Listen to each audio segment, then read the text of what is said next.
बिस्मिल्लाह वस्सलातु वस्सलामु अला रसूलिल्लाह खातिमुन नबिय्यीन व रहमतुल लिल आलमीन.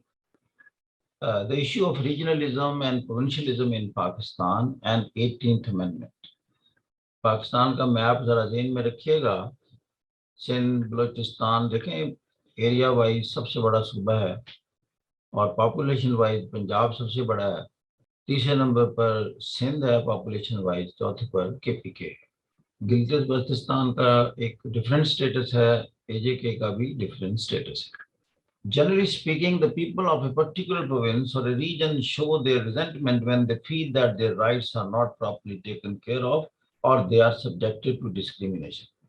अब ये एक सवाल का जवाब है कि पाकिस्तान में कुछ थोड़ी सी रीजनलिज्म का एलिमेंट है कि कुछ एरियाज कहते हैं कि we are not properly taken care of, या हमारे राइट्स जो हैं वो हमें नहीं मिल रहे, और ये हमारे आवाज़ रही है कि centre is not that much conscious about helping the comparatively economically weaker provinces or the regions.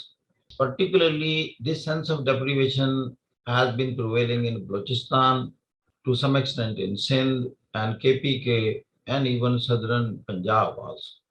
अल-मुक्सर के आगे सिर्फ सेंट्रल और नॉर्दर्न पंजाब ऐसा है जिसके बारे में कहते हैं कि शायद ये लोगों के हुकूक गस्ब कर रहा है.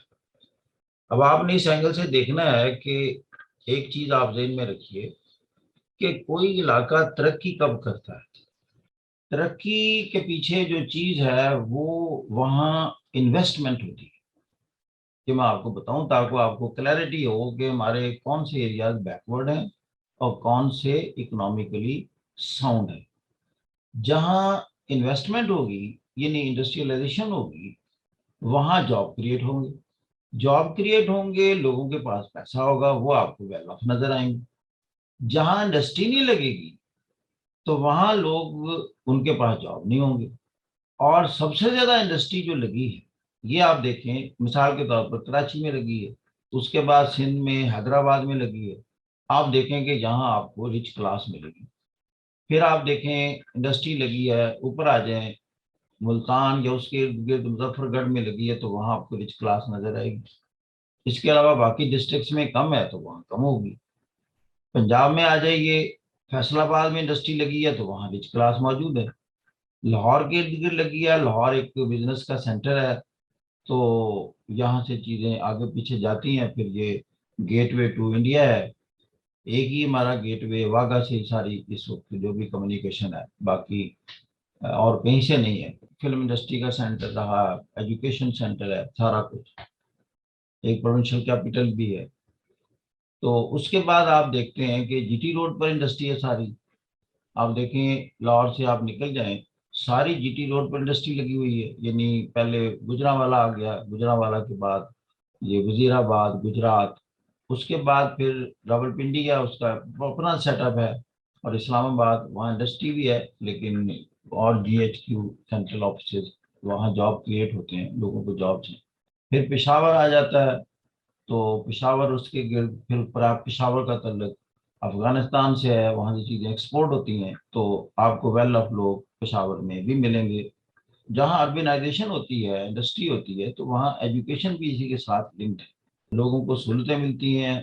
फिर गवर्नमेंट भी बड़े शहरों में उतना ज़्यादा इन्वेस्ट करती है, सर्विसेज देती है. जैसे तमाम प्रोविंशियल कैपिटल्स हैं, कंपैरेटिवली वहाँ एजुकेशन की लेवल पर अच्छी यूनिवर्सिटीज़ होंगी, अच्छे कॉलेजेस होंगे, और ये सारी चीज़ें कम्प्लीमेंट्री हैं और ये उस इलाके को ऊपर लेकर जाती हैं. अब अगर आप देखें इंटीरियर सिंध में चले जाएं या बलूचिस्तान में चले जाएं, कोयटा से बाहर निकलें, तो आप देखेंगे कि कोई तरक्की नज़र नहीं आएगी, इसलिए कि वहाँ इंडस्ट्री कोई नहीं है. अब इंडस्ट्री ना होने की, एज एन इंटेलेक्चुअल आपने इसको एनालाइज करना है. आप उस जेन से निकाल दें कि मैं बलोची हूँ, मैं सिंधी हूँ, मैं पंजाबी हूँ, मैं क्या हूँ. आप एक इंटेलेक्चुअल हैं, आपने अनबायस्ड एनालिसिस करना है कि इंडस्ट्री देखें ज़बरदस्ती नहीं लगाई जाती. ये एक बिजनेस है.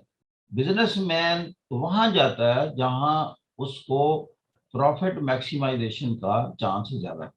ये इंटरनेशनल कल्चर है. जब आप फिलोसॉफिकली बात समझेंगे कि आप देखें कि चाइना ने तरक्की की डेंग जाओपिंग की पॉलिसी के बाद, उसने तरक्की पहले क्यों नहीं की मौजूद के दौर में? इसलिए कि वहां इंटरनेशनल इन्वेस्टमेंट नहीं आई थी। एक पॉलिसी चेंज की डेंग ने, उसने जवाब दुनिया की कंपनीज को अट्रैक्ट कर लिया। आप देख लें कि दुनिया की यूरोप और अमेरिका जो उसका आर्च एनिमी है, वहां की सारी कंपनियां वहां शिफ्ट हो गई। उसका रिजल्ट क्या होगा? चीन अमीर हो गए। अब मैं आपको फिलॉसफी बता रहा हूँ। इसके बाद दूसरे नंबर पर इंडिया ऊपर उठा है, ये उन्हीं कंपनियों की वजह से। जब सैचुरेशन पॉइंट कदरे हुआ चाइना में, तो they started investing into India. अब इंडिया में थोड़ी सैचुरेशन हो रही है, तो they are moving in Thailand, in Vietnam, in Indonesia, in Malaysia. तो आपको चीजें मिलेंगी made in Vietnam, made in Malaysia, made in Indonesia, जिससे उनकी इकोनॉमी ऊपर गई। पाकिस्तान सारे का सारा पीछे रह गया इस सारे सेटअप में। क्यों? यहाँ फॉरेन इन्वेस्टर्स ही नहीं आए। क्यों नहीं आए? दो तीन रीजंस। यहाँ टेरर एक्टिविटीज हुई, डैकेट्स के हवाले से टेरर एक्टिविटीज हुई, पॉलिटिकल इंस्टेबिलिटी हुई, जल से जुलूस, हंगामे, जलाओ घराओ, रूल ऑफ लॉ प्रॉपरली नहीं था। अब ये चीजें इन्वेस्टर को अच्छी नहीं लगती। अब आ जाए जहां लोगों की तादाद ही कम हो, जैसे बलूचिस्तान है, इसको कहते हैं स्पार्सली पॉपुलेटेड प्रोविंस या थिनली पॉपुलेटेड प्रोविंस। स्पार्सली और थिनली पॉपुलेटेड कहते हैं जहां दूर दूर आबादी नजर आती है, कंजेस्टेड नहीं है। जब ऐसे हो तो इंडस्ट्री नहीं लगती, और ना ही कम्युनिकेशन नेटवर्क डेवलप होता है ज्यादा। एक गांव यहाँ, एक 200 किलोमीटर पर गांव है। अब वो एक सड़क बनाने के लिए तो वो चंद लोगों को बेनिफिट होगा ना। अगर आप पंजाब में इतनी 200 किलोमीटर सड़क बनाए तो पता नहीं कितनी पॉपुलेशन इसमें आ जाएगी, सबको बेनिफिट हो जाएगा। तो लिहाजा ये चीजें फिर उसके अपने रिसोर्सेज के हिसाब से भी आगे बात करेंगे हम। जब थिकली पॉपुलेटेड नहीं है, तो वहाँ एजुकेशनल यूनिवर्सिटीज और उस तरह की वो लेवल भी क्रिएट नहीं हुआ, क्वालिटी एजुकेशन कम हुई। फिर गुर्बत है, लोग अफोर्ड भी नहीं कर सकते एक्सपेंसिव एजुकेशन। दूसरा, वहाँ ये पॉलिटिकल भी क्योस और अनरेस्ट रहता है कि अटैक होते रहते हैं। इवन अगर कोई इन्वेस्टर आया, कोई इंडस्ट्री लगने लगी या नेटवर्क है, तो अटैक भी हुए। यानी बैनुल अवी साजिश का भी शिकार है वो, कि बाहर की कंपनियों को कॉन्ट्रैक्ट मिले कि वो वहाँ से कोई मादनियात तलाश करें या कोई और कंस्ट्रक्शन करें, फिजिकल इंफ्रास्ट्रक्चर डेवलप करें, तो उन पर अटैक हो जाए, डेवलपमेंट रुक जाएगी। जब डेवलपमेंट रुक जाएगी, वो फिर लोगों को नुकसान हुआ। फिर एक ही पॉइंट रह जाता है कि सेंटर पर प्रेशर बढ़ता है कि आप कुछ करें जी। फिर हुकूमत क्या करती है? हुकूमत दो काम हुकूमत ने किए माजी में। एक तो अभी मैं बताऊंगा, नेशनल फाइनेंस कमीशन अवार्ड होता है कि मरकजी हुकूमत जो है, इसको जितना भी रेवेन्यू ये कलेक्ट करती है, क्योंकि इसके पास इनकम टैक्स का शोबा है, central excise and taxation, customs है, तो ये इसके मेन दो सोर्स हैं। यहाँ से जो इसको पैसा मिलता है, तो उसमें से ये अपने अखराजात पूरे करने के बाद बाकी सूबों को तकसीम करती है। यही सूबे होते हैं जो कहते हैं मरकज से पैसा आए। एक तो सूबे को खुद इख्तियार है कि वो टैक्स लगाता है, प्रोविंस वो रेवेन्यू जनरेट करता है, वो सूबे का अपना प्रीरोगेटिव। बलूचिस्तान की गवर्नमेंट है, वो लोगों पर टैक्स लगाती है, प्रॉपर्टी टैक्स उसके पास है, जैसे एक्साइज एंड टैक्सेशन डिपार्टमेंट है वो भी उनके पास है, मोटर व्हीकल टैक्स है, आर्म्स लाइसेंस का है, और सर्विसेज पर भी जीएसटी उसके पास है। ये सूबे के सोर्सेज ऑफ इनकम, वो सूबे के पास आते हैं, सूबे ने खर्च करने, बाकी मरकज से भी मिलते हैं। दूसरा, जो मरकज की सीटें हैं जॉब आगाज है, सरकारी जॉब, उसमें उन्होंने रखा हुआ है कि पॉपुलेशन के मुताबिक जॉब रखे हुए हैं। फेडरल गवर्नमेंट की जितनी, अभी आपका सीएसएस है, इसमें बलूचिस्तान के पहले सेंसस के मुताबिक देखा गया कि it is 3.5% of Pakistan population wise. लिहाजा 3.5% सीटें जितनी भी सीएचएस की होती हैं वो बलूचिस्तान को दी जाती हैं।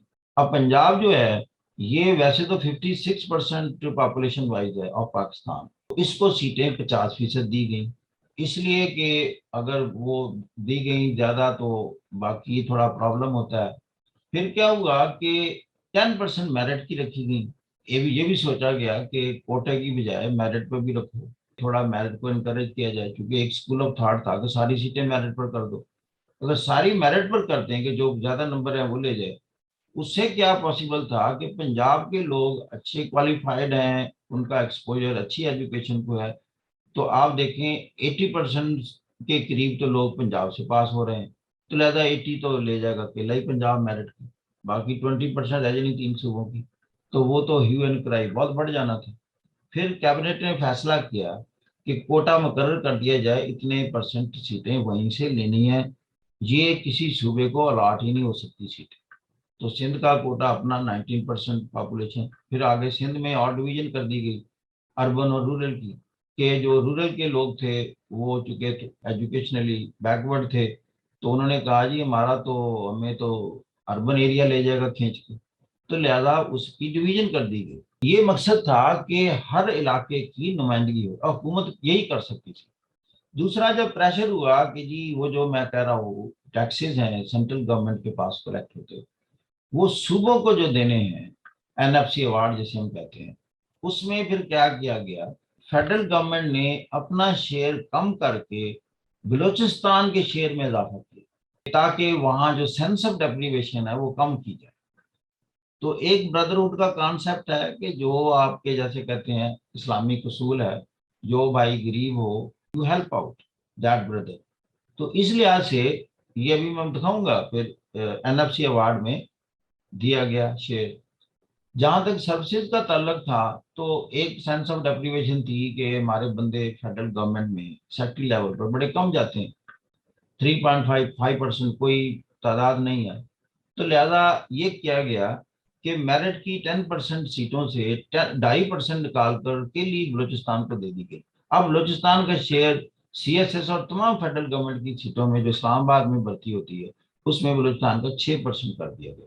ये चीजें की जो गवर्नमेंट कर सकती थी, यानी एनएफसी अवार्ड में पैसे दे सकती थी या दूसरी सीटें दे सकती थी। इसके बावजूद अगर तरक्की ना हो तो फिर इंटेलेक्चुअल कहता है कि जो प्रोविंशियल गवर्नमेंट है, it is the responsibility of that government कि वो जितने टैक्सेस कलेक्ट करती है उसको प्रॉपरली स्पेंड करे अपने सूबे को। फिर हुआ क्या, एक और मूवमेंट चली कि सूबे के इख्तियारात में इजाफा करो, फेडरल गवर्नमेंट से कुछ इख्तियारात लेकर सूबे को दो इख्तियारात, ताकि वो अपने मामलात को खुद लुक आफ्टर करे और आप पर उंगली न उठाए कि जी मरकज की वजह से हम गरीब रह गए।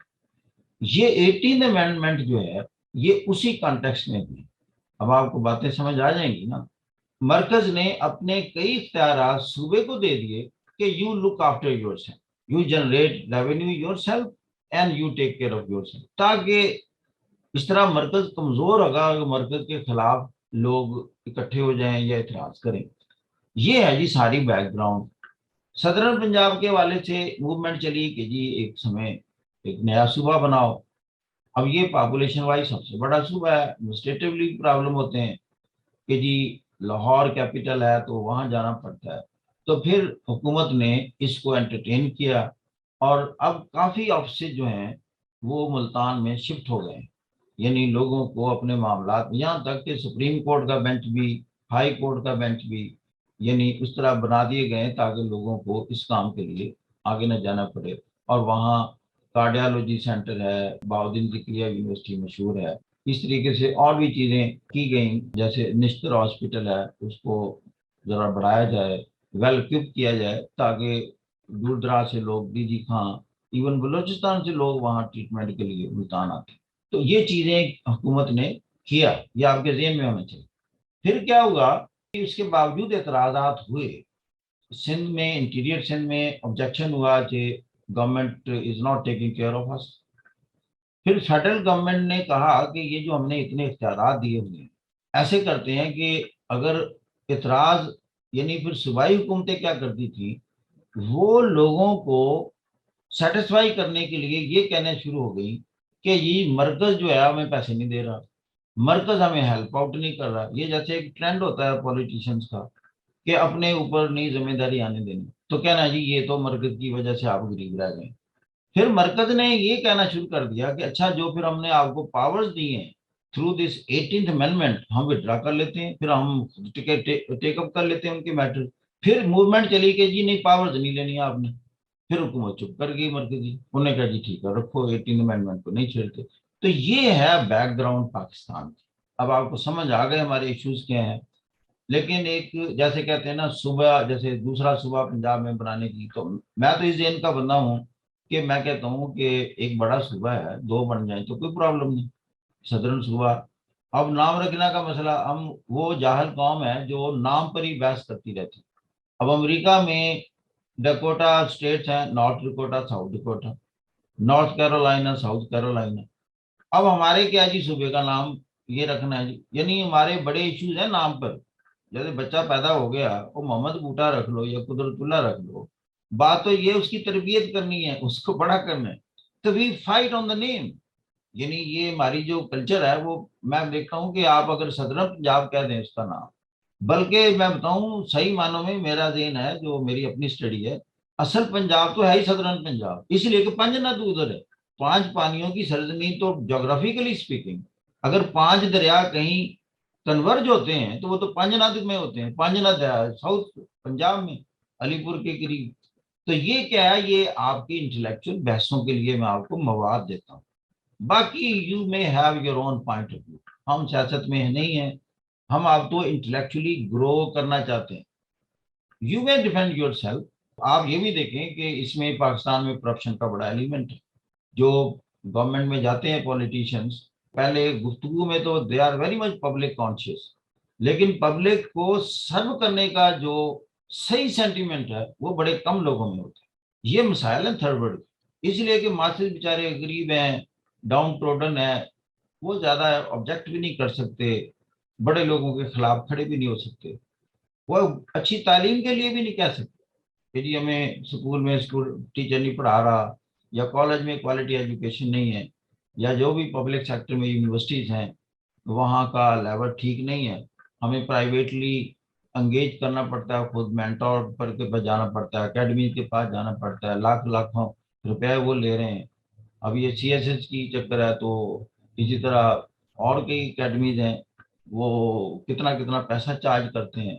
आप हॉस्टल्स में जाकर रहते हैं, रहती हैं, कितने अखराजात हैं। अगर आपको क्वालिटी एजुकेशन इम्पार्ट की जाए, ये इतने परेशानियां तो ना हो। बच्चियां, वालदैन, मुझे पता है किस तकलीफ से बेटी को दूसरे शहर में हॉस्टल में भेज, कितने अखराजात, क्योंकि उसको कॉलेज में तो एजुकेशन सही नहीं मिली, ना उसको यूनिवर्सिटी में सही मिली, उसको तो पर्सनल टेंशन मिल रही है जाकर अकेडमी में। वहां जो सवाल कर सकती हैं उनको जवाब मिलेगा, उनकी असाइनमेंटें मिलती हैं, चेक की जाती है, या उनमें सोच का मादा पैदा किया जाता है, या उनको एनकरेज किया जाता है। ये हमारे थर्ड वर्ल्ड के मसाइल होते हैं। यही अब देखें, थोड़ा सा स्लाइड देख लें। Generally speaking, people of a particular province or a region show their resentment when they feel that their rights are not properly taken care of, or they are subjected to discrimination. In Pakistan, such sense of deprivation prevails in Balochistan, or to some extent in the southern Punjab, being less developed than the central and north Punjab. And voices are raised to create a new province comprising the southern most districts. अब ये जो topic है, ये मैंने उसका introduction आपको दिया है। इसको कहते हैं किस तरह इंट्रोड्यूस करना। अगर आप कहें कि पाकिस्तान पर जो रीजनलिज्म है, प्रोविंशियलिज्म का माइंडसेट है, इसके बारे में एक राइट अप बनाएं या एक ऐसे बनाएं या एक इसका जवाब दें, you dilate upon all this thing, तो this is the start, this is the way how to introduce the subject. इससे पता चलता है कि वो स्टूडेंट जो है वो हकीकत समझता है। The element of corruption is also there, as it is alleged that the funds available with the provincial governments are not properly utilized for the alleviation of poverty in the less developed provinces and regions. On the other hand, the provinces keep on believing, particularly belonging to opposition, that they are not taken care of by the center. ये वही बात है, क्योंकि इसमें कोई guarantee नहीं दे सकता कि जो पैसा गवर्नमेंट को पास होता है in the form of taxes, वो किक बैक्स और कमीशन की नजर नहीं होता, या करप्शन या करप्ट प्रैक्टिसेस की नजर नहीं होती। It is allegedly told that in Pakistan, road construction is most expensive as compared to the developed countries. यानी करप्शन का एलिमेंट बढ़ने से उतने पैसों में अगर किसी तरक्की याफ्ता मुल्क में 10 किलोमीटर सड़क बनती है तो पाकिस्तान में 5 किलोमीटर बनती है। The situation is further aggravated by the foreign insurgency, notably by Law of India, which spares no opportunity to exploit the situation by spending and pouring lot of money to the anti-state elements. अब वो जैसे India, उसका एक then है कि पाकिस्तान को destabilise रखा जाए, वो कश्मीर का बदला हमसे लेता रहता है, तो वो फिर ऐसे एलिमेंट्स को भेज देता है, उनको फाइनेंस भी कर सकता है कि आप पाकिस्तान को डिस्टेबलाइज करें, इन्वेस्टमेंट ना होने दें, पर्टिकुलरली बलूचिस्तान में ना इन्वेस्टमेंट होने दें, क्योंकि बलोची अगर वो थोड़ा बेहतर हो गए, वो तो स्टेबिलिटी आएगी पाकिस्तान में। तो इसलिए आपने एज एन इंटेलेक्चुअल कहना है कि गवर्नमेंट को तमाम वो स्टेप्स उठाने चाहिए जिसमें बलूचिस्तान की हालत बेहतर हो, यानी लोगों में अच्छी तालीम वहाँ अरेंजमेंट करे, बल्कि फालतू पैसा लगा दे। ये वही बात है ना, जैसे एक भाई कमजोर रह गया है तो एक इस्लामिक प्रिंसिपल भी है कि उसको आप तवज्जो करें। तो अगर बलूचिस्तान में बड़ी एक्सट्रीम पॉवर्टी के सिचुएशन हम देखते हैं, बाद का जब जल्जले आते हैं तो देखने को मिलता है ऐसे ऐसे कच्चे मकान हैं जहां मैं समझता हूँ कि इंसानों का रहना बड़ा मुश्किल है। पानी के मसाइल हैं, वहाँ छोटे छोटे डैम ज्यादा बनाए जाएं ताकि लोगों को पानी मिले, वो एग्रीकल्चर उनकी ठीक हो, ताकि उनकी इकोनॉमिक कंडीशन बेटर हो। इसी तरह हमारा इंटीरियर सिंध है, वहाँ भी हुकूमत प्रोविंशियल हो या फेडरल हो जो कुछ कर सकती है वहाँ करना चाहिए। इससे क्या होगा, फिर मुल्क में एक स्टेबिलिटी आएगी। ये चीजें आपने कहनी है। अब Balochistan issue, to address the issue, and अब वो सारी बातें ये इसमें आ जाएंगी। To address the sense of deprivation in Balochistan, the government has taken certain measures in the form of 18th Amendment and NFC Award 2009. But the situation in Balochistan did not improve. It appears that Balochistan issue is perhaps more political and a case of foreign insurgency. However, Balochistan has been awarded more than its due share in the NFC award from the divisible pool by cutting the share of other provinces and federation. Balochistan's share in the federal government services has been increased from 3.5% to 6%, which is 2.5 more than the proportionate population.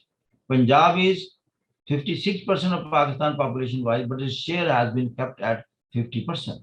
Non-NFC award.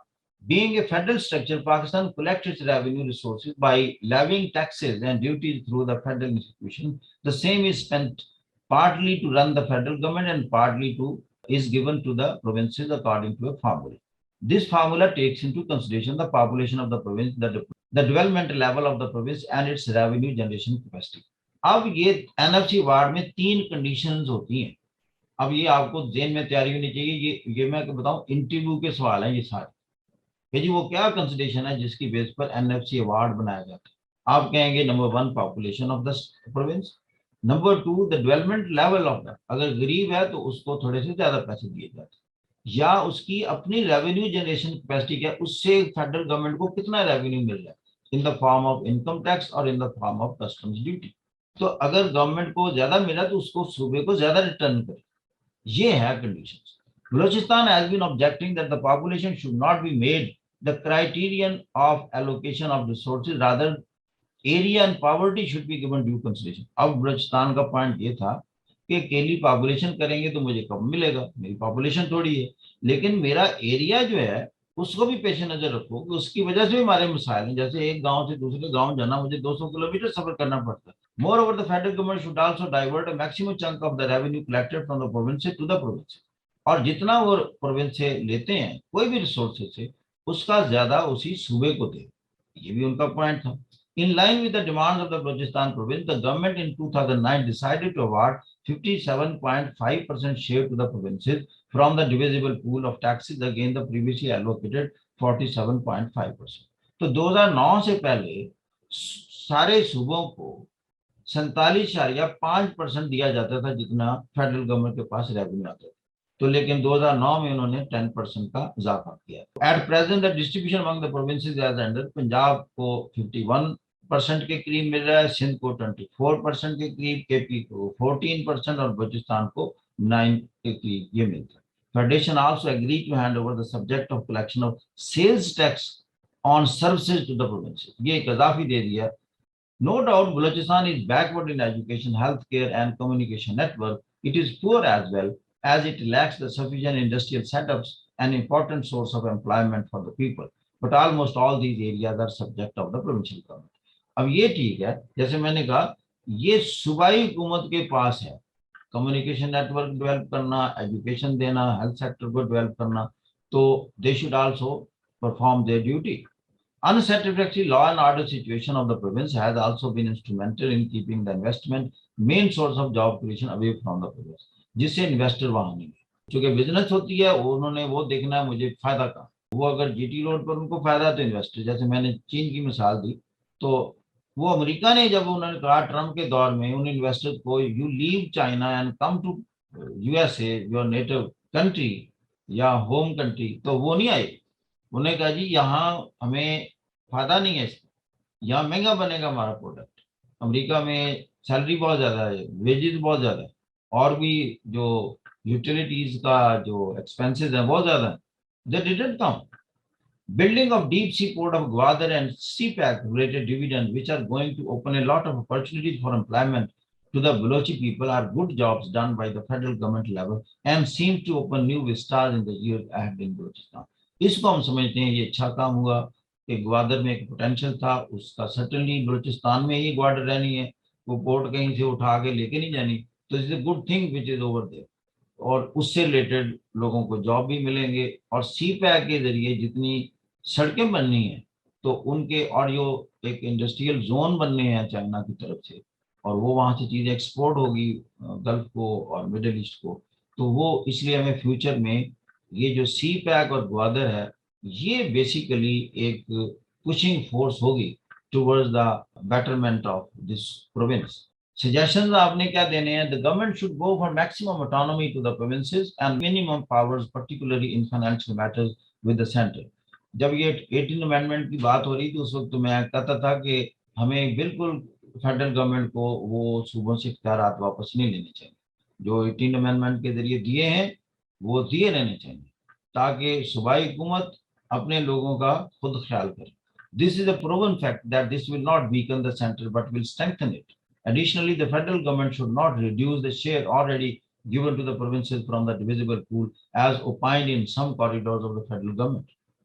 South Punjab issue, there is a demand for the creation of a new province in the southern parts of Punjab. Punjab is not only the largest province population-wise, but also a big province, even area-wise, slightly less than the Balochistan.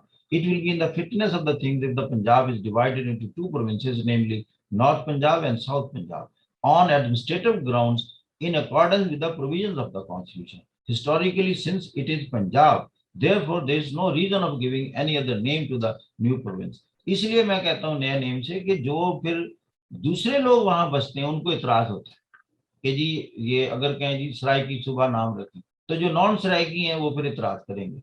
तो लिहाजा आपके पास intellectual के पास क्या फायदा होगा कि जी आप उसको फिर ज्योग्राफिकली टर्म में ले। जैसे आपने देखा कि जब केपी के नाम बदला तो उसमें खैबर का लफ्ज डाला, क्योंकि खैबर एक ज्योग्राफिकल का तारफ देता है, ये नहीं है वो सिर्फ उसमें पश्तून बसते हैं और भी लोग हैं, तो हमने एक ज्योग्राफी टर्म उसकी बीच में ऐड की खैबर। अब आ जाती जी what is this 18th amendment, उसमें क्या चीजें सूबों को दी गई।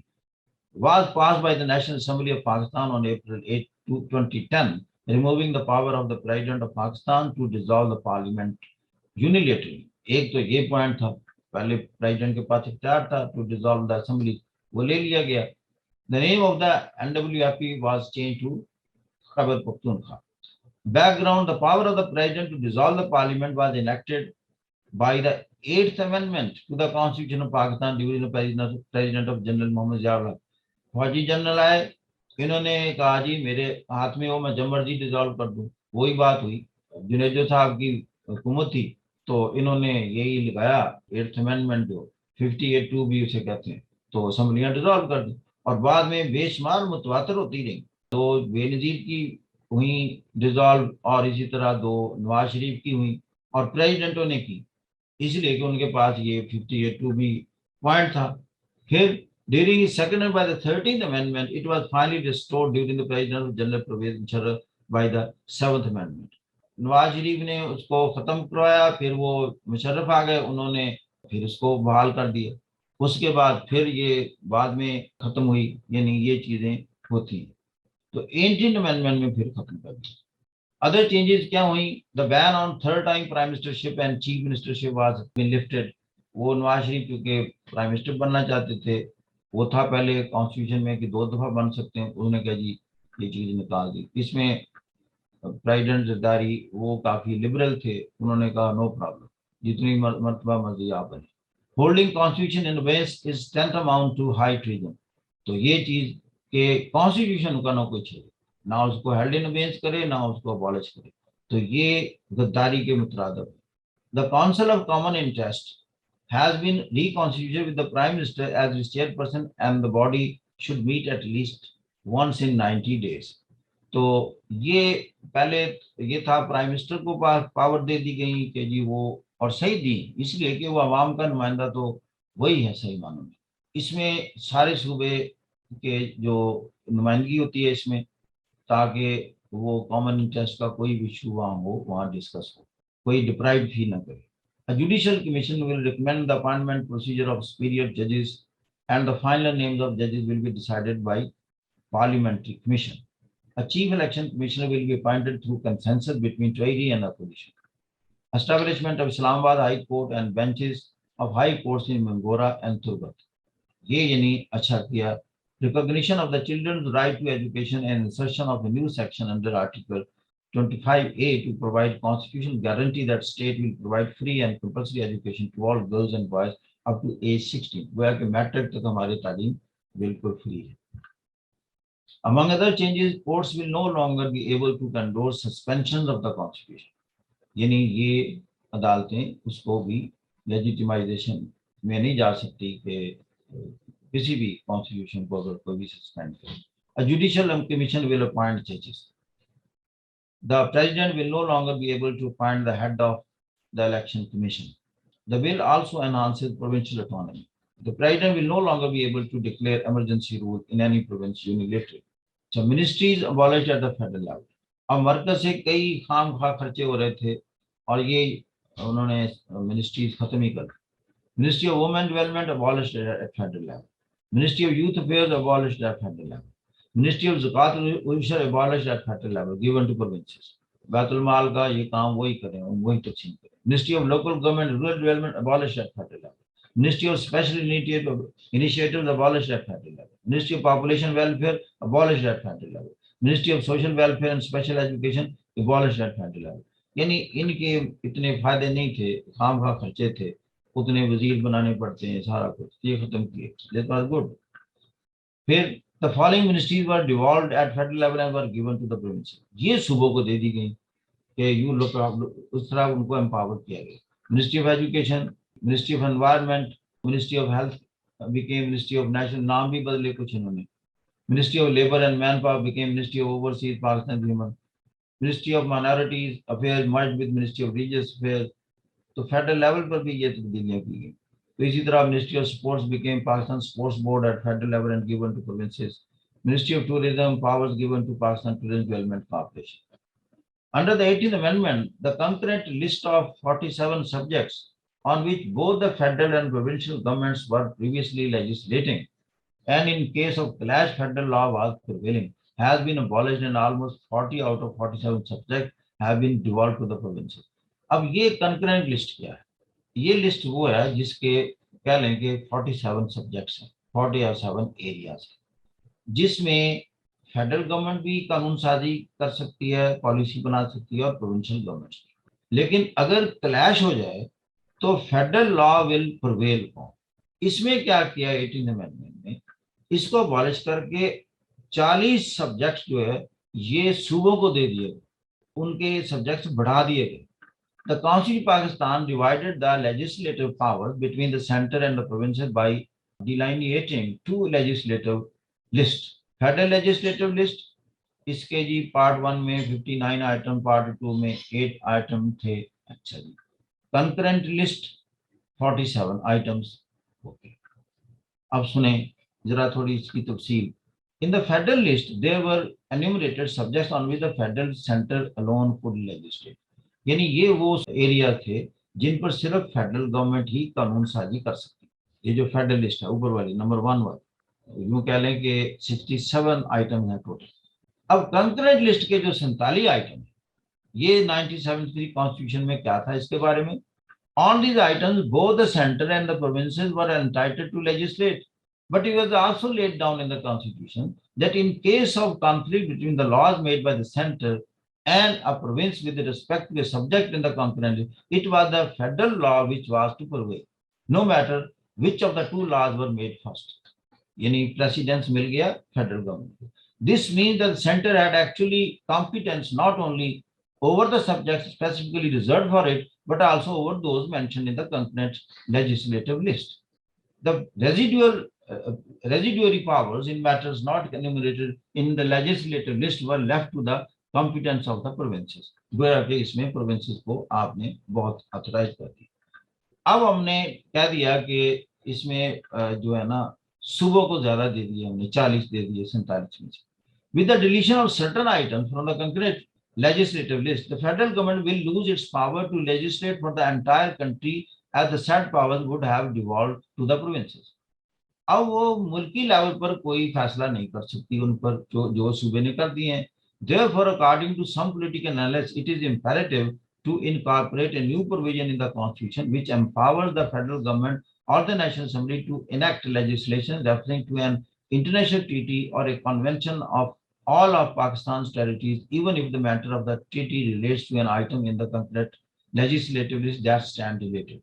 अब देखें, उन्होंने कहा कि जब हमने सूबे को दे दिया एक्सक्लूसिवली 40 आइटम, उसमें कहते हैं कि कई ऐसे मामला जिसका तल्लक इंटरनेशनल एग्रीमेंट से है ऑलरेडी, उसमें फिर वो जो इंटरनेशनल एग्रीमेंट है दूसरे ममालिक के साथ हमारे मामलात हैं, मुआहदात हैं, तो उसमें फिर एक सूबा कोई फैसला करता है, दूसरा सूबा कोई फैसला कर ले, तो फेडरल गवर्नमेंट के लिए मसाइल हो सकते हैं कि वो इंटरनेशनल एग्रीमेंट्स पर क्या मौक़िफ़ इख्तियार करे। तो फिर कुछ लोगों ने राय देना शुरू कर दी। उन दिनों की बात है जब ये कहा जी 18th अमेंडमेंट में तब्दीली लाओ या उसमें से कुछ पावर्स ले लो सूबों से। तो फिर कहा गया कि इस तरह की जो चीज़ें हैं जहां इंटरनेशनल ट्रीटीज इन्वॉल्व हैं तो वो उसमें से ना कंकरेंट लेजिस्लेटिव लिस्ट से निकाल लिए जाएं और फेडरल गवर्नमेंट को दे दिए जाएं। तो ये था, लेकिन अब ये मसला ख़त्म हो गया है। ये उस वक्त था इसलिए हमने इसको इसमें डिस्कस किया, 2 साल पहले था कि फिर हमने कहा कि नो, अब गवर्नमेंट मान गई फेडरल गवर्नमेंट के 18th अमेंडमेंट को टच ना करो, क्योंकि सूबों में बहुत ज्यादा ह्यू एंड क्राई शुरू हो गया। अब perceived change in the 18th amendment, the changes as being discussed to be made in the 18th amendment in favour of the federal government by slashing certain favors already granted to the provinces are not appreciated, recommended, as these will add to the provincial discomfort and resentment. अब ये मेरा point of view था, आपका बेटा जो है आप कर सकते हैं। मैं ये समझता था कि ये सूबों से पावर्स नहीं लेनी चाहिए, उनमें पहले रिजेंटमेंट है, बढ़ेगी, इससे मरकज पाकिस्तान कमजोर होगा। तो ये कुछ लोग कहते हैं जी मरकज को ताकतवर रखने के लिए जरूरी है कि मरकज के पास ज्यादा पावर्स हों। तो मैं कहता हूं मरकज के पास ज्यादा पावर्स रखने से मरकज कमजोर होता है, एक रिजेंटमेंट क्रिएट होती है सूबों में, यही मशरकी पाकिस्तान में हुआ। तो लिहाजा ये गलत चीज है। असल में होता क्या था, अब मैं आपको इसकी पॉलिटिक्स बताता हूँ। हुआ क्या था, जब कोई पार्टी मरकज में जाती थी तो वो कहती थी ज्यादा पावर मेरे पास है। जब वो पार्टी मरकज में नाकाम होकर सिर्फ सूबे में रह जाती थी फिर वो कहती थी कि मरकज से पावरें सूबों को मिली। यानी ये हमारी सियासत का शाखसाना है।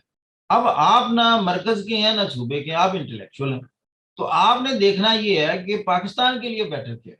उस एंगल से देखकर मैंने कहा जो सूबे हैं उनको ज्यादा एम्पावर किया गया और उन्हें कहा जाए कि अपने मसाइल को आप लुक आफ्टर करें। तो जी ये to make neither head not tail of anything, जैसे कहते ना कोई सर पैर नहीं बन रहा आपकी बात का, कोई समझ नहीं आ रही, सर पाँव नहीं बनता ना कोई। जैसे मैं बात करूं आप कहें सर जी कोई समझ नहीं आ रही, कोई सर पाँव तो बना नहीं, तो उसको कहते हैं whatever you are talking about that is not making neither head not tail of anything. कोई सेंस नहीं है उसमें, कोई मकसद नहीं नजर आ रहा। To be on the horns of a dilemma, जब आप दो चीजों में फंस जाएं कि पॉलिटिकल साइंस रखें कि आईआर रखें, तो then you are on the horns of a dilemma कहते हैं। As hungry as a hawk, जब बहुत ज्यादा भूख लगी हो, जिस तरह रोजों में लग जाती है बात का, तो उसको कहते हैं कि जो बंदा कहना चाहे ना मुझे बहुत भूख लगी है, तो वो कहता है I am as hungry as a hawk. इसी तरह एक और है कि तरोताजा के वाले से होता है एज फ्रेश एज क्यूकम्बर, इतना फ्रेश और ताजा ये चीज लग रही है जितना खीरा। अच्छा देखें ये अंग्रेजों के अपने अपने इडियम में, as fresh as cucumber, cucumber खीरे को कहते हैं। A hard nut to crack, a problem which cannot be easily solved. जैसे आजकल का हमारे इशू बना हुआ है सियासत में, तो that sometimes appears hard nut to crack, कोई स्मूथ प्रोसेस से ये चीजें ठीक हो जाएं, हर बंदा चाहता है।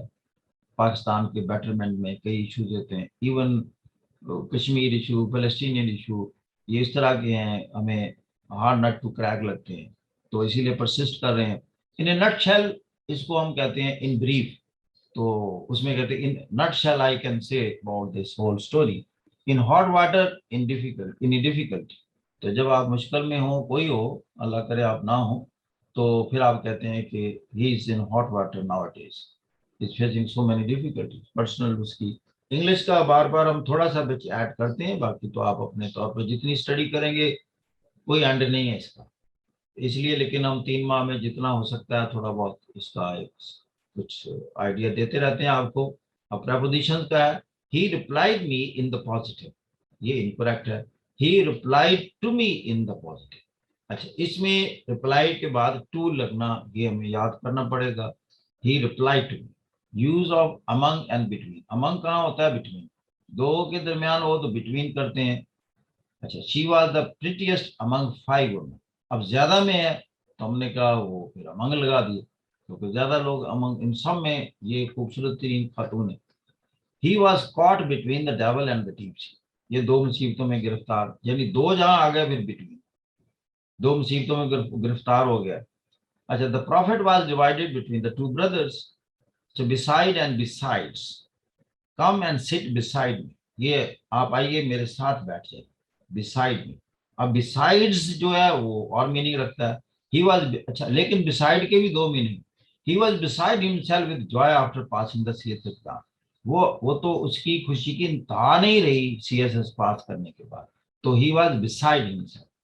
I have 3 others shirts beside this, ये जो एस वाला है कि मेरे पास 3 और शर्ट्स भी हैं इसके अलावा, तो ये भैया बताना पड़ता है, वरना कोई मेरे जैसे को कह दे कि आपके पास ये नीला सूट ही लगता है, फिर मैं कहूँगा no no I have two others more suits beside this, इसलिए भी मैंने टेंस बताने के लिए ना 2 और बस सिवाय हुई। ठीक है जी, एग्री विद और agree to, he agreed with me, अच्छा वो मुझसे राजी हो गया, पर्सन। अच्छा, अगर पर्सन ना हो, नॉन पर्सन है, प्रपोजल है, जैसे वहां एग्रीड टू है, ही एग्रीड टू माई प्रपोजल, उसने मेरी प्रपोजल से एग्री किया। अब आ जाता है एंटीबायोटिक्स। एंटीबायोटिक्स कहते हैं, बायो मीन्स लाइफ, जैसे आप ना बायोलॉजी, तो bio means life, logos means science, science of life. इसी तरह एंटीबायोटिक्स ऐसी thing which kills the life या prohibits the growth of life, ये उसको एंटीबायोटिक कहते हैं। These are medicines that help stop infections caused by bacteria. They do this by killing the bacteria or by keeping them from reproduction, that is inhibiting their growth. The word antibiotic means against life. Any drug that kills germs in our body is technically an antibiotic. अब दुनिया की पहली antibiotic जो थी वो penicillin इजाद हुई थी बाय अलेक्जेंडर फ्लेमिंग, जिसने 1928 में डिस्कवर की। तो ये फफूंदी से उसने, पेनिसिलियम नोटेटम उस फंगस का नाम था। Antibiotics can not fight viral infection, कोई भी वायरल डिजीज हो उसकी कोई एंटीबायोटिक नहीं, जिसको वायरस लग गया उसने अपना टाइम पूरा करना है। इसी तरह ये कोरोना वायरस है तो इसीलिए इसकी कोई मेडिसिन नहीं, फ्लू एक वायरस है, हो जाए कोई मेडिसिन नहीं। इसी तरह स्मॉल पॉक्स एक वायरस था, या पोलियो का भी ये वायरस है, इसकी जब हो जाए तो फिर आपकी मेडिसिन नहीं। जी आसन मकसूद साहब फरमाइए। सर जैसे जब हमारा कंट्री एक 1 यूनिट पॉलिसी को फॉलो कर रहा था, एक अयूब कैरा में, वेस्ट पाकिस्तान, ईस्ट पाकिस्तान में, और प्रोविंसेस जो थे वो उनकी डिमार्केशन नहीं हुई थी प्रॉपर्ली, तो सर उस वक्त पे हमारी कुछ ईस्ट पाकिस्तान के अंदर सेंटिमेंट्स, नेशनलिस्ट जागे थे बहुत ज़्यादा, 6 पॉइंट्स भी आ गए थे मुजीबुर रहमान की तरफ से। तो आज के सिनेरियो में जैसे बलूचिस्तान टोटली एक मतलब हाईली पोलराइज्ड है, जो यहाँ की डोमेस्टिक लीडरशिप है वो एक तरह की सेपरेटिस्ट टेंडेंसी जो है वो पोर्ट्रे करती है अपने वर्बल पॉलिसीज में, या हर आप अगर देख सकते हैं जैसे बलोच इंसर्जेंसी स्टार्ट है तो साथ में ही पश्तूनखा मैप एक पार्टी है जो कि जो पश्तूनखा पार्टी आपने सुना होगा, जो कि अफगानिस्तान के साथ इल्हाक करना चाहती है। तो इस तरह की सिनेरियो में क्या ऐसा नहीं है कि 18 अमेंडमेंट ने इनको फर्दर एम्पावर कर दिया कि फ्यूचर में जब ये अपना डोमेस्टिक ग्राउंड स्ट्रॉन्ग कर लें तो फ्यूचर में ये फर्दर ऑटोनॉमी के लिए स्ट्राइव करें, जो कि अल्टीमेटली इनको एक वो एज प्रोवाइड कर दे कि ये लोग हमारे पाकिस्तान के स्पेक्ट्रम से बाहर निकल जाए। तो 18 अमेंडमेंट का ये ड्रॉबैक पर्टिकुलरली एक्सक्लूसिवली बलूचिस्तान के लिए क्या नहीं किसी तरह से हो सकता फ्यूचर में? इसमें ये है कि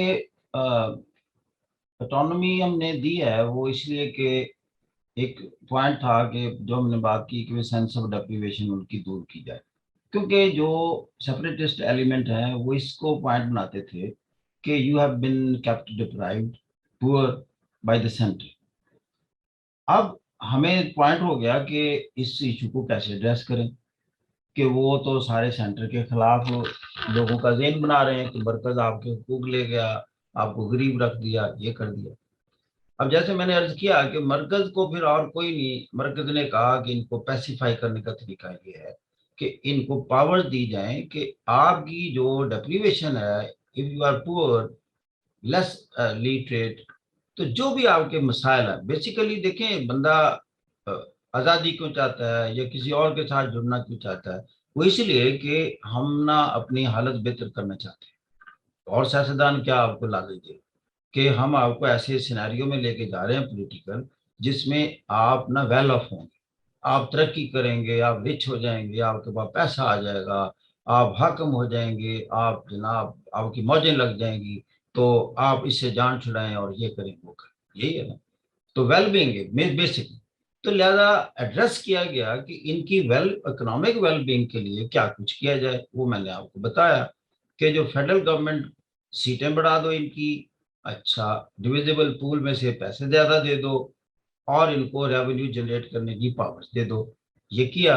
अब और उसके बाद फिर चल रही है, इट मीन्स के कोई डिस्टेबलाइजिंग फोर्सेस ऐसे हैं which are not sincere to them, वो सिंसियर नहीं है। सिंसियरिटी तो ये था ना कि जहां से चीजें मिल रही हैं, अब वहां जितनी ये मिलिटेंसी होगी उससे क्या होगा, और लोग घबरा जाएंगे, वहां इन्वेस्टमेंट बिल्कुल ही नहीं करेंगे। और ये दुश्मन ये चाह रहा है कि इन्वेस्टमेंट ना हो और ये ज्यादा गरीब हो और फिर उनको ज्यादा उभारा जाए। दूसरी बात आपका जो सवाल है कि अगर हम पावर्स बढ़ा देते, जैसे भी मजीद अगर कोई कहे वो, तो उसमें मैं समझता हूँ कि कॉन्स्टिट्यूशनली तो वो सॉवरन नहीं किया जा रहा, वो एक प्रोविंशियल ऑटोनॉमी है। जैसे आप देखें अमेरिका में जो जितनी भी स्टेट्स हैं, 50 स्टेट्स हैं, उनको इन्होंने बड़ा अमेरिका ने एम्पावर किया और दुनिया का स्टेबल तरीन कंट्री है। अगर आप स्टेट्स की पावर देखें तो बहुत ज्यादा पावर्स है, सो मच सो कि जैसे मैं एक मिसाल देता हूँ, क्योंकि मेरी इतनी स्टडी नहीं है यूएसए हिस्ट्री की, लेकिन प्रैक्टिकली जो मैं जाकर देखा है, तो मैरिजुआना एक हर्ब है। अब वो किसी स्टेट में ड्रग काउंट हो रही है, किसी स्टेट में वो मेडिसिन, यानी इतना एक इंडिविजुअल स्टेट्स को एम्पावरमेंट मिल गई है कि वो कहते हैं जी हमारे तो ड्रग नहीं है, वो हम खा सकते हैं, लेकिन जहाँ ड्रग है वहाँ वो क्राइम है उसका खाना। ये मैं बता रहा हूँ कि इतना उन्होंने स्टेट्स को इंडिविजुअली एम्पावर किया, that is the most stable country. तो लिहाजा ये जब कॉन्स्टिट्यूशनली उसको हम ऐसे करेंगे। दूसरा, जैसे वो मैं बताऊं कि पाकिस्तान ये जो इस तरह के थर्ड वर्ल्ड कंट्री के हिस्से होते हैं ना, इनको फोर्सेस इकट्ठा रखती हैं। ये अफवाज पाकिस्तान जो है, जो हमारा मिलिट्री सेटअप है, वो है जो इसको मैं बताऊं इकट्ठे किए हुए। वरना ऐसी ऐसी सियासी पार्टियां आ जाती हैं जो कि अपने इक़्तिदार के लिए आज़ादी का भी ऐलान करने को तैयार है कि अगर हम कहीं फेडरल गवर्नमेंट में नाकाम हो जाएं तो हम अपने सूबे को बिल्कुल सॉवरन करार दें। इतना सेल्फिशनेस होती है पॉलिटिशियन में, ये मैं आपको बताऊं। ये जो पाकिस्तान अब तक इकट्ठा है, इसकी मैं बता रहा हूँ जो इस वक्त का पाकिस्तान, ये फोर्सेस की वजह से। तो लिहाजा ये इख्तियारात देने से नहीं, फर्क इख्तियारात देने से अच्छी बात है। यानी मेरा जो कहते हैं ना, अगर ऑफेंसिव लॉन्च किया जाए तो ऑफेंसिव ये लॉन्च किया जाए, you give maximum to the Balochistan. Offensive ये, जैसे पिछले दिनों में प्राइम मिनिस्टर इमरान खान के दौर में वो हुआ, वो जो कॉपर एंड गोल्ड माइंस के लिए इंटरनेशनल कंपनी को कहा गया वहाँ इन्वेस्टमेंट करें, 50% आप दें सूबे को और 50% आप ले जाएं, यानी गवर्नमेंट को दें। उससे जॉब भी क्रिएट होंगे, पैसा भी आएगा, डिविजिबल पूल में से और भी मिलेगा। अब इस तरह की जो क्रिमिनल नेग्लिजेंसेस हैं, एक आपके पास रिजर्व थे, गोल्ड एंड कॉपर के हैं, जो भी चागी के करीब जहां भी है, तो वो आप देखें, ये मैं 20 साल से सुन रहा हूँ कि जी कॉपर एंड गोल्ड वहां है। अब 20 साल से वो जनाब प्रॉपरली किसी ने इंटरेस्ट ही नहीं ली। अब मुआहदा हुआ, वो तो मैंने मुआहदा टीवी पर देखा था। ये चीजें हैं कि जैसे मैंने कहा कि उसको अमीर करो, उसकी हालत अच्छी करो। देखिए, जब किसी की हालत अच्छी होती है फिर उसके ना इतराजात कम हो जाते हैं, वो नहीं फिर बोलता। तो लिहाजा इकोनॉमिक कंडीशन जो है, ये चीज ये रखना आपने। और दूसरा, अलहदगी देखें, ये इवन ईस्ट पाकिस्तान की आपने बात की, ईस्ट पाकिस्तान में ये सेंस ऑफ डेप्रीवेशन थी जो कि फिर काबू आ गई शेख मुजीब के, कि देखें आप वेस्ट पाकिस्तान की निस्बत कमजोर हैं, बहुत रह गए। दूसरा बात क्या है कि आपके राइट्स वेस्ट पाकिस्तान यूजर्व करता है। इलेक्शन हुए, शेख मुजीब ने पॉइंट जो निकाला, आप लॉजिकली, मैं कह रहा हूं चूंकि हम तो लॉजिक पर बिल्डअप करना है ना आप, उसने कहा कि जी हम डिप्राइव्ड रहे हैं, जो पैसा मरकज के पास जाता है तो वो ईस्ट पाकिस्तान पर नहीं लगता, उसने इतराज किया। तो लिहाजा जब इलेक्शन हुए 1970 के, उसमें वो 6 पॉइंट लेकर आ गए। 6 पॉइंट क्या थे कि चूंकि हमें ये है कि मरकज जो टैक्सेस लगाता है वो अपने ऊपर लगा रहा है। उन दिनों में, उस दौर में इस्लामाबाद कैपिटल बन रहा था, तो वहां चूंकि कैपिटल था, मरकज की चीज थी, उस पर खर्चा हुआ। जब खर्चा हुआ तो उसको महसूस हुआ ईस्ट पाकिस्तान को कि जो रेवेन्यू हमसे इकट्ठा किया तो that has been spent in building Islamabad. तो लिहाजा उसने ये तक कह दिया कि मुझे इस्लामाबाद की सड़कों से पटसन की बू आती है, इस तरह के उसके पॉलिटिकल अल्फाज थे। लेकिन ही केम आउट विद सोल्यूशन। उसने कहा जी मैं 6 पॉइंट पर इलेक्शन लड़ता हूँ।